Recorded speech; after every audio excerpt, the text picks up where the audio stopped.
En az sen de benim kadar yaralısın. Biliyorum en az sen de benim kadar yaralısın. Hiç boşa itiraz etme, bana kalpten sevdalısın. Bana kalpten sevdalısın.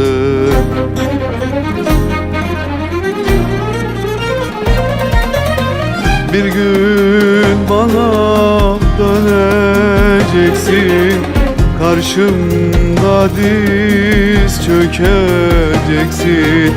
Bir gün bana döneceksin, karşımda diz çökeceksin.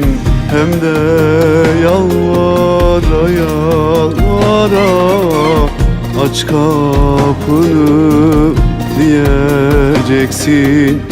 Benden af dileyeceksin.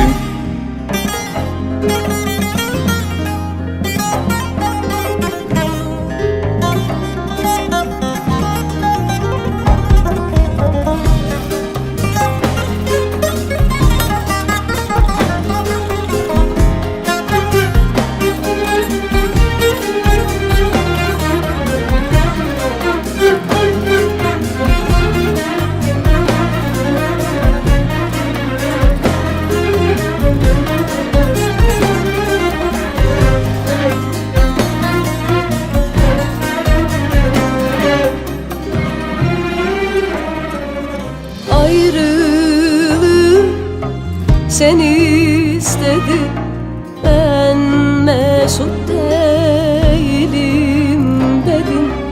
Ayrılığı sen istedin, ben mesut değilim dedin. Mutluluğu para sanıp hayatını zehirledin. Hayatını zehirledin.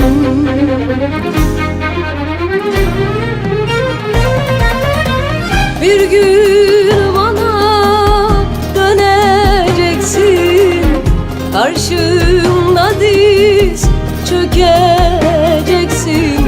Bir gün bana döneceksin, karşımda diz çökeceksin.